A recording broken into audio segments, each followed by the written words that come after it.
Hey everybody, welcome to Popcorn Planet. I am Andy Signor, and we're here to talk about Megan Fox. She's in the news again because some stories are coming out online about how she was sexualized at the age of 15 and how Jimmy Kimmel reacted to it on a clip where she talked about it, as well as stories coming out about Michael Bay and how he treated her. I wanted to talk about all this because she's now made a statement to clarify some of that, but I still think there's an issue here that's worth talking about, and I wanted to do it. So happy to have Steph. Are you there? Steph is joining me in this conversation. What up, Steph?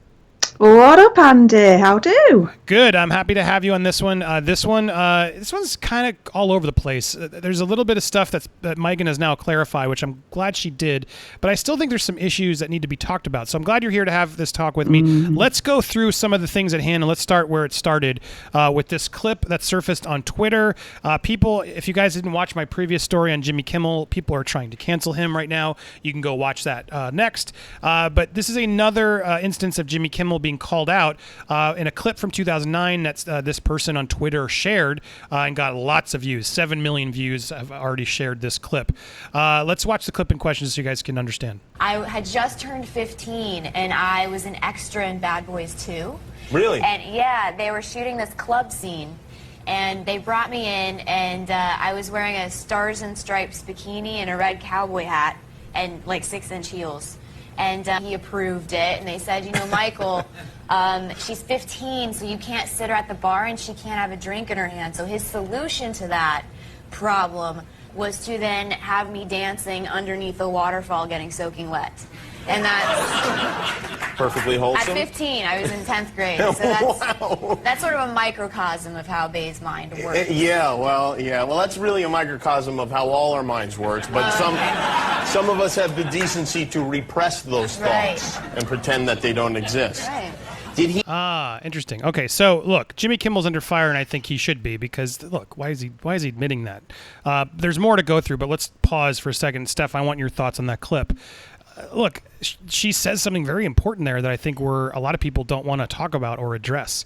We absolutely over-sexualize teenagers, especially not even just 18-year-olds, which, you know, some can say, well, that's adult, you can do it. But beyond that, just even Disney Channel shows, I feel like they're over-sexualizing the girls on those shows, etc. It starts very early, and it is an issue that I think we need to talk about because... Look, it's starting to bleed into culture with a lot of these celebrity guys being accused of going after young fans, etc. It's all a big problem that I don't think enough people want to talk about. It's a seemingly dangerous topic, but it's an important one. Steph, do you think Jimmy Kimmel should be making light of this topic and admitting, yeah, we all have fantasies of 15-year-olds? What are your thoughts on that? Oh, yeah, I'm knocked off. This is absolutely ridiculous. It's like, yeah, okay, yeah, 15-year-old in a skimpies, in a movie, underneath a waterfall, with a hat, shaking a thing, in a movie. Yeah, I'm okay with that. In what world would anyone be okay with that? If that were your daughter, but, you know, if that were my daughter... Oh my goodness, I would be proper Italian all over her. I'd get my slipper, I'd throw it at the director, because I've got really, really good aim, because I was raised Italian, so there you go. We got good aim when it comes to slippers. I'd throw it at Michael Bay, smack him in the head and knock him out that way, and then I'd grab my daughter's arm and I would drag her out. No way would I let my 15-year-old daughter. Would he let his 15-year-old daughter? I don't think so. But no, it's just it's one of those things if it happens to someone else. Oh, what? Yeah, dude. It's interesting you say that because it's like I have a stepdaughter that I'm so grateful to have in my life due to the relationship I'm in, and so it really does when you have someone in your life that like a young person in your life that they look up to you and you're responsible for. It really does change a man. I think it really does. I'm ashamed to admit that, but it's like at the same time.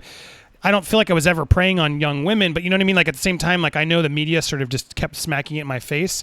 But now that I have a daughter, I see it more, and it bothers me more, and I see it in the shows she watches, and it does beg question. And I think it's true. You need to look at these situations, because I know there's gonna be men out there like, oh, whatever, they look 18, who cares? They're old enough. And I'm just like, no, it's not okay. It's not okay. They're not prepared. They're not ready, and we shouldn't be sexualizing these girls at such ages. And for Megan to sort of say that, she sort of says it as a joke, but you can tell there's some real truth to what she's saying. And then she's sort of bothered by the fact that Jimmy, laughs it off. It's like there's a moment where she's just like in the clip where she's just like, and then he's like, oh, that's how we all think. She's like, oh, okay, you're not with me on this one. You're one of them.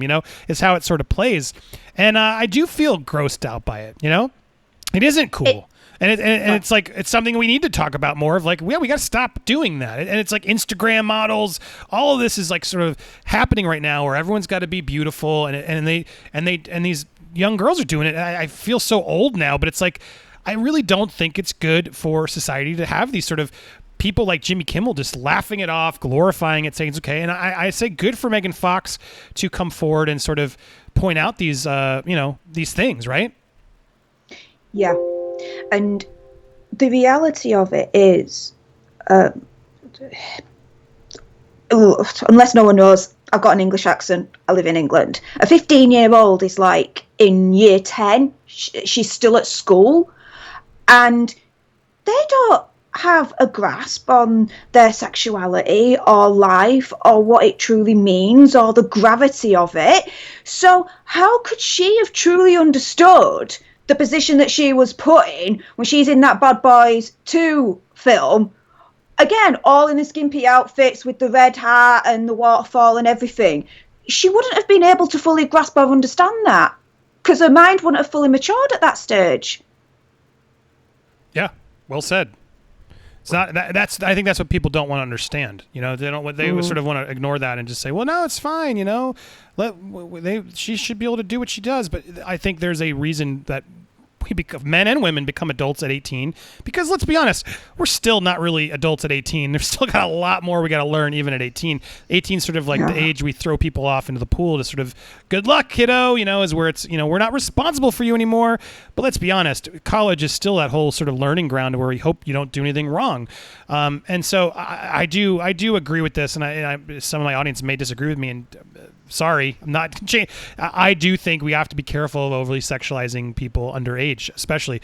And I think, we have to be better as a society. If anything happens through these movements, that's something we can actually do as a parent. I absolutely agree. Because when I watch I'm watching all these old movies with my kids, and it's so exciting. But the one thing I'm always looking for is like the sex references, because it's like my kids are still young, and you got to be this overly sexualized sort of the sexualization of it all really is where my kids are still at that age where they're not there yet, and I'm just dreading when they get to the age of they know what that is and it's all what they see.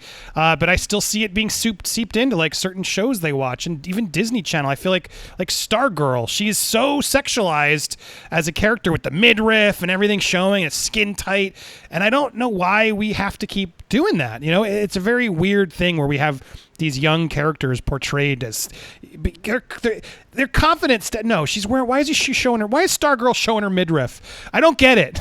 Like, why are we sexualizing Stargirl? She's in high school. Like, that's weird. Why can't she wear a full suit? And to guys who are going to complain about that, guys, you got to step back and realize that's gross. It's not okay to be, aroused by Stargirl. And why are they trying to make it arousing? You know what I mean? Is Steph, as a woman, am I off base there? Like, there's like, because I know some girls want to like do that. They want to, I want to wear like what my parents or the people I see on that. But it feels like there's a fine line there of being midriffs being sexualized in skin tight superhero suits. No, am I crazy? No, there is a fine line. So as a girl, when you're growing up as a teenager, you're finding your identity, your fashion, what you like to wear, what you don't like to wear, who you like to look up to as inspiration for what you wear, and your identity and all that lot. So when you're a teenager, you experiment. And that's pretty much the whole gamut of the teenage years. So if a teenage girl wants to experiment and wear a midriff, fine, okay, as long as the parents are cool with it and everything, of course, fine, let her experiment. But don't sexualize it. Just treat it as an innocent. Okay, she's just playing around with fashion. She's playing around with her identity and what she likes to wear and what she don't like to wear. Just there's no need to sexualize it. It just is what it is, and just leave it at that. But then when you sexualize it and you're like, oh, she's pretty because she's wearing the midriff and all this lot, and all that creepy stuff then that comes into play with certain people, then cross the line, bye. It makes me remind me of Finn Wolfhard a couple of years back. He was only about 14 years old, and there was that model on Instagram that was like, oh, not to be weird or something, but like, hit me up in 4 years. What? I mean, and I'm pointing this out because at the end of the day, because they want him, they want him young, Steph, right? Before he matures, they want him before then, Oh no, thank you. But I'm pointing that out just to kind of convey the fact that it's not just over-sexualizing women. There is an over-sexualization of men as well that can't be tolerated. So yeah. Yeah, I mean, they're not to say they're sexualizing her. I mean, it's in the eye of the beholder to an extent, sure, but like, I don't know. You're looking at this outfit. To me, it's like, do we really need? Am I crazy, or is that clearly going to make guys be like, yeah, look at this skin tight midriff showing high school superhero? It's too much for me. There's no reason for it to be so skin tight and bustuous and with skin showing. It's weird. It's weird, and that sort of to me is the proof of this sort of the point of like, this is an issue in our society that not a lot of people want to talk. And a lot of dudes are going to be like, no, dude, shut up. Let's sorry, I'm not sorry, because we got to be better. We got to be better and just try not making it be about that. Wait till they're 18, make 18-year-old characters, then whatever. But this idea of making these younger characters in this way, it is gross. So I'm with Megan on this, but that wasn't the only thing that she came forward that was happening on Twitter. Once this clip sort of went viral, which it did, then a lot of other sort of stories came out of people sort of saying, remember when Megan Fox was, back in the day trying to speak up for all these causes, and we ignored her. And there was one that this story started coming out of. She also was told to audition to be in Transformers, and she had to wash Michael Bay's car in a bikini while he filmed it. And so this, coupled with just sort of stories, started whispering down the lane, and that's what happened. This story was an old story that was put. I found this in 2009, which came from a Page 6 article that no longer exists, reported from Britain's Guardian, where it said, Megan went to Bay's house for an audition and made her wash his Ferrari while he filmed it. Reports Jason Solomons. It sounds more like he was filming an impromptu rap video than conducting an audition. At least Bay is honest with himself about the way he treats women in his movies. There's no doubt that he just sees them as nothing other than sex objects and blow-up dolls for the gratification of his fans. Look, that topic separated. The reality was Megan then has now responded to all these sort of things that have been going viral about her, and she did it in a lengthy Instagram post here where she basically breaks down those two stories. I know discussion has erupted online surrounding some of my experiences in Hollywood and the substantial subsequent mishandling of this information by the media and society in general. While I greatly appreciate the outpouring of support, I do feel I need to clarify some of the details as they have been lost in the retelling of the events and cast a sinister shadow that doesn't really, in my opinion, belong, at least not where it's currently being projected. And I want to stop before we're going to continue this, but good for her, because this is the biggest problem I have with the cancellation culture and the Me Too movement. There is so much narrative writing that happens when people in the mob take over a story that sometimes it grows into something bigger than it is. So I applaud her for at least acknowledging like this sort of sinisternism of what it seems like Michael Bay. She's coming to sort of clarify, well, no, that's not what happened. She does say, I was around 15 or 16 when I was an extra in Bad Boys 2. There are multiple interviews where I shared the anecdote of being chosen for the scene and the conversations that took place surrounding it. It's important to note, however, that when I auditioned for Transformers, I was 19 or 20. Now, I want to say that's all she says about that clip we just watched with Kimmel. She doesn't talk about Kimmel. She doesn't deny it. She's not really saying more, but she's clearly saying, look, that's the anecdote I shared. That's what took place. She's not denying that. She's letting that sit out there and letting people comment on it, which we did. And to me, that's the biggest problem of what happened, because she then clarifies, I did work, me pretending to know how to hold a wrench on one of Michael's Ferraris during one of the audition scenes. It was at the Platinum Dunes studio parking lot where there were several other crew members and employees present. I was at no point undressed or anything similar. So as far as this particular audition story, I was not underage at the time, and I was not made to wash or work on someone's cars in a way that was extraneous from the material in the actual script. I hope that whatever opinions are formed around these episodes will at least be seated in the facts of the evidence of the events. Please hear me when I thank you for your support, but these specific instances were inconsequential.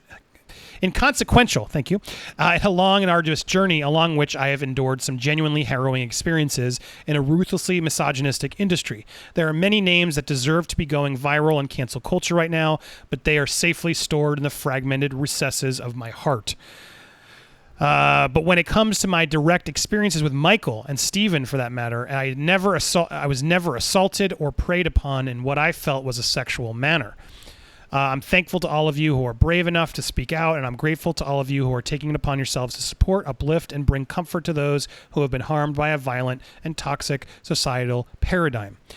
So she's clarifying that story, and I think it's good. I want to get your thoughts on this stuff, and I'll share mine, but let's go back and sort of, I think it's important to clarify here because she was under pressure because she was vocal about Michael Bay in the past. She was fired from Transformers 3.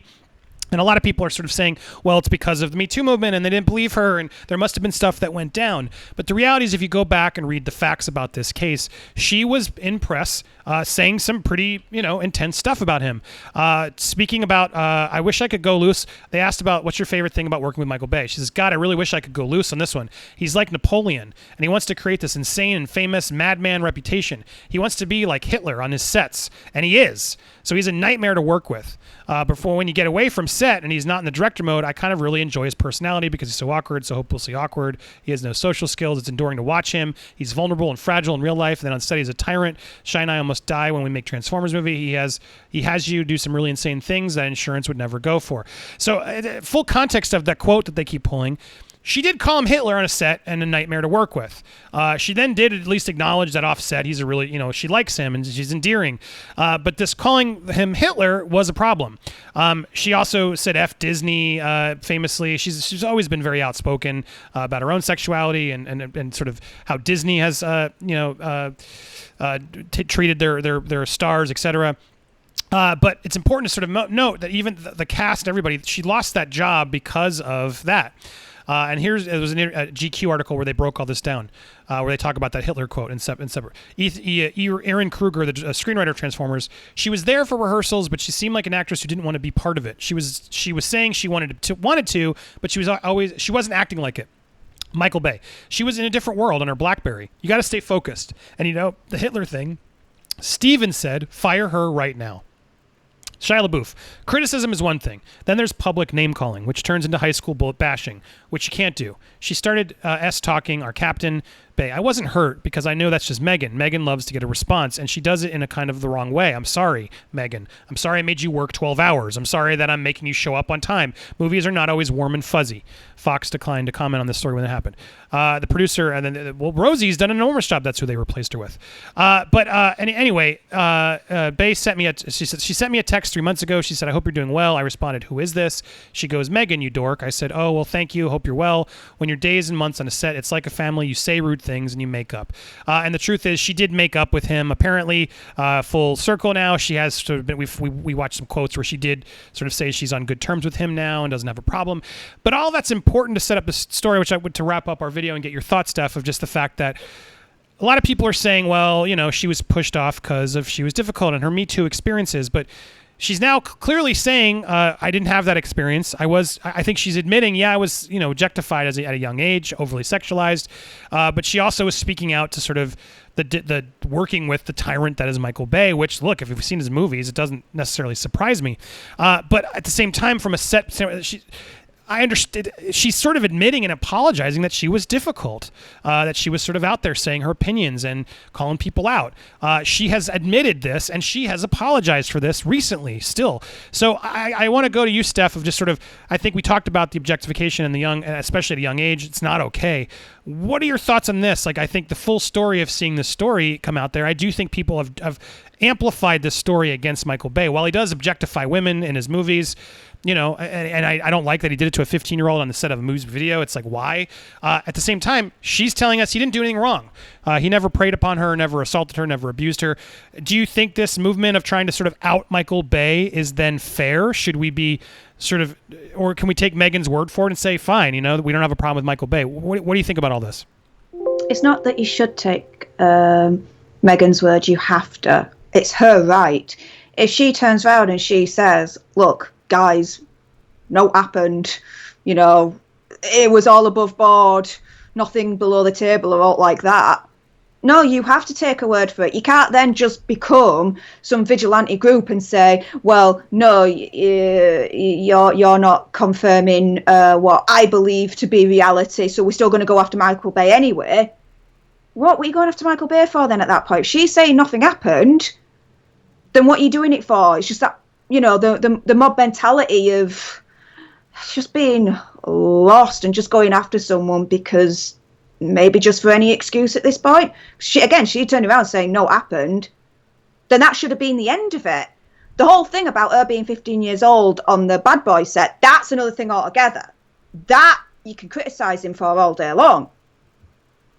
But this, and one of the things that kind of frustrates me, and I feel quite sad about this, is that if everything that happened to her back then was actually happening to her now, and she was outspoken, she would have got a better reception and a better response because of the whole Me Too movement and everything else that's going on right now. So in actual fact, we should applaud Meghan because she was a trailblazer back in the day, being one at first outspoken. Yeah, I agree with that. I mean, she was speaking her mind early in a day when people were, women especially, weren't allowed to speak their mind on a set. At the same time, I can see the frustration of, I think Shia's, the LaBeouf's quote is pretty spot on of like, look, if you want to say those things, fine, but then don't be surprised if you're not invited back to that set. I think because it's like freedom of speech, absolutely, but that doesn't mean you can't have consequences for what you say. And if you're going to call someone Hitler on a set, Steven Spielberg can be offended by that and say, yeah, good to see you. You've been a pain in the butt yourself. So if you're going to go out there and start publicly bashing our director, who, is clearly hard to work with, no one's ever denied that. Sometimes the most creative, best people in the world are hard people to work with. It's just facts. Steve Jobs, etc. There's so many. The list goes so big, right? And so the reality is like, look, if you don't like it, then fine, call it out. But then don't be mad when you're not invited back to that set. Is I think the one problem I have with this story. Now that said, it's like she was treated differently after Jennifer's Body and everything. There's a whole other. You can go down the whole thing of just like people were mean to her. People didn't take her seriously. People didn't think she was smart. And if you go down and watch clips of Megan Fox, she's really smart. She was really ahead of her time, and I do think she got a bad rap for a lot of this stuff. And I do feel bad for some of the things she clearly was put through. But judging by that statement, and I'll give you the final word there, but judging by that statement, it seems, yeah, she was hurt by a lot of stuff in this industry, but it wasn't Michael Bay. And the fact that she's coming forward and using this moment in the spotlight to defend him, instead of, she has every opportunity to throw him under the bus right now if she wanted to. She's not. She's making a point to say, look, you're misfocused, internet. Yes, Michael Bay has his issues, but no, he never treated me improperly. That's important. We can't ignore that, And but at the same time, I do think we have to not knock Megan Fox. We have to support her in hearing, man, it must have been tough. We're here for you now. If you want to share something else, we're listening. But that's my take on this. I do think I got a problem with them sexualizing the 15-year-old girls. Absolutely. As I said in the beginning, we spent the bulk of the video talking about that. I'm glad we're aligned on that. And I think, guys, we got to reevaluate how you do that, and anybody who's going to comment otherwise, because I'm sure I'm going to get some comments, they're not even going to finish this video because they're going to just be, whoa. But guys, it's gross. It's not okay. We shouldn't be sexualizing 15-year-old girls, even if they look 18. Doesn't matter. And so for her to open up about that, I applaud her, and I think it's a topic that no one wants to talk that we need to. You got to treat every woman out there, every girl. That's the other thing. I commented on this the other day. There's the media does this thing where we call girls women. Like when a girl comes forward with an accusation, it's always like, well, the young woman was da-da-da-da-da. These are girls. A 15-year-old is a girl. You got to call it what it is because it makes it more uncomfortable, really. Do you want to stare and oogle at a 15-year-old girl, not a 15-year-old woman? Let's call it, you know what I mean? Like, it's an important distinction, and I think the media tries to justify its over-sexualization. But we got to call it out. I'm happy to call it out because if that's me being woke, so be it. I'm a parent. I have a daughter now, and I want to make sure that we're mindful of that. But that issue aside, I do think when you open up the rest of the story here, I don't see anything where Megan Fox actually is now pointed to anything where we need to cancel or call out Michael Bay. She has come forward. She's said her piece. She's had every opportunity to say what she needs to say. She's in an environment now where she could, and she's making it clear the problem's not with Michael Bay or Steven Spielberg. There were bigger problems that we should all be listening to and focusing on, but please use these facts the way you want to. Final thoughts, Steph? Anything you want to add? Yeah, in response to everything that you've said, point one, 15-year-old girl. To all those out there, 15-year-old child, still in school, Yep. doing homework, listening to music, hanging out with friends. If you want to sexualize that, enough said. Yes. Please out yourself in the comments. Yes. The Happily block other you. thing as well is that it's Megan's right to draw the line in the sand. If she says, look, nothing happened, this is the situation, thank you for your concern and your outpouring of support, much appreciated, but no, it's ended, this is it, I'm drawing the line, done, then that's got to be respected because it's her right, it's her story to tell. That's it. Well said. There you have it. You guys, what do you guys think? You can hit us up in the comments down below, or you can hit me up on social media. Steph, thank you so much for being here. Let's come on. I love when you share your English side of things. Always good to talk to you. Thanks for being here and having this conversation. Be sure to subscribe. You can follow us and more. You'll see her on a lot of these chats because she helps with the channel. But tell us what you guys think on this topic or anything else. Thank you so much for watching. It's Tuesday. If you're watching this later, still Tuesdays and Thursdays. We're always live at 9 p.m. here on the channel. So come back, watch us live. Thanks so much for watching, everybody. We'll see you later. Bye-bye.